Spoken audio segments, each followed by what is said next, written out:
about the Carolina Panthers? Well, we know that they've made a change at quarterback this week with uh, Bryce Young not going to be able to go, unfortunately. Or I don't want to say fortunately either. That doesn't feel right. But Andy Dalton gets in there. Maybe it's a better situation, especially when you're playing a team like Seattle right now. In Seattle.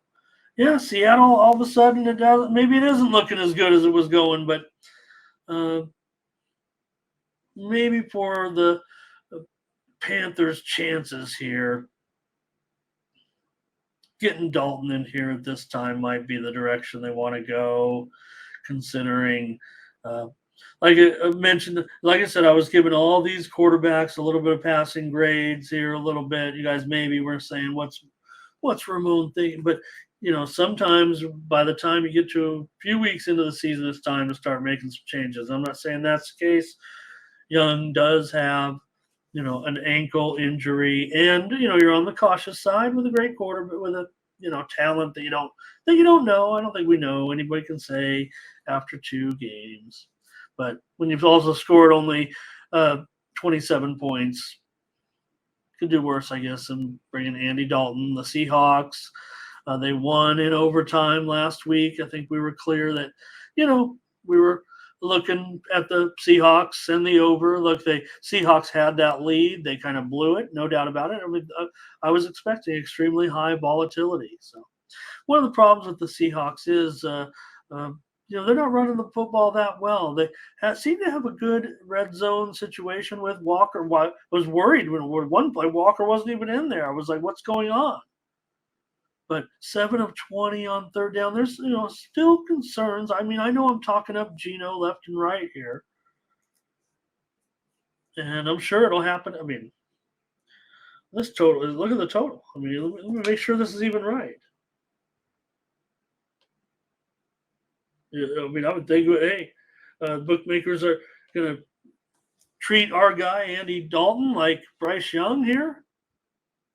Look, no one's saying that Andy Dalton's going to supplant Bryce Young. Bryce Young is the future of this team, but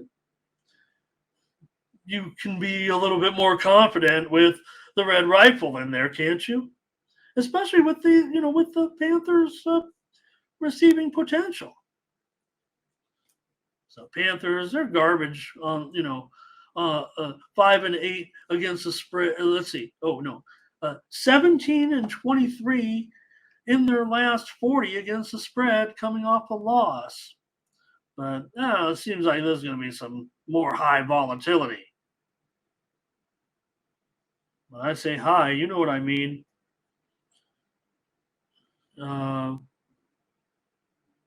Panthers can change their offensive philosophy, I would think, a little bit here. They've got to get better on third down. Dalton's got to be able to do something here, even against the 12th man.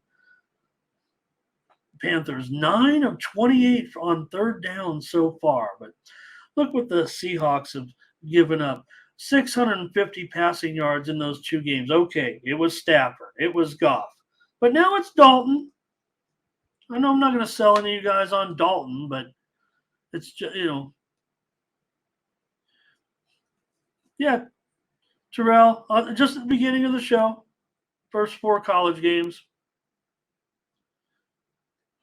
So hope you guys get my drift here. I'm on the Panthers. Are we really getting 6 still?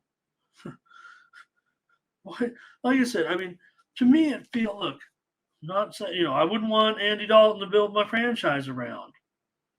But if I wouldn't had a rookie quarterback that had to sit behind a quarterback for a season or something, the Panthers are stuck here with Andy Dalton. Nothing you can do.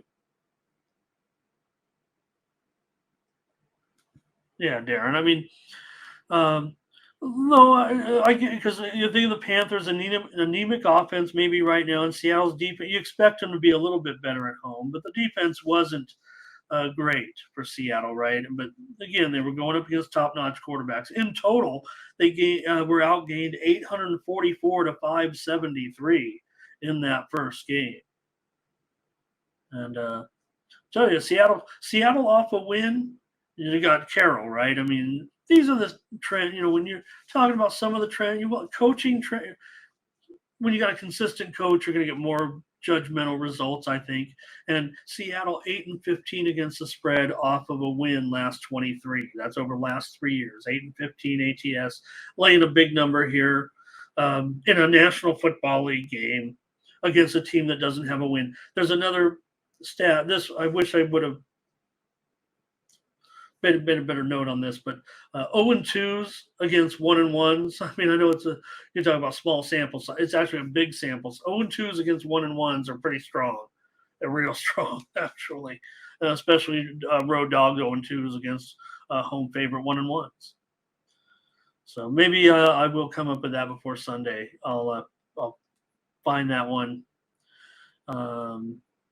That's the crazy thing about NFL. Like we talked about it, I think on some of those shows where I think we went with a couple of. Did we have a couple of 0-2? We're like, because NFL, man. I mean, look at even the Cardinals were almost about to pull that thing off, right? So they'll find ways to win, or better yet, teams find ways to lose. So I'm going to be on the Panthers here, and please get my premium picks for Sunday.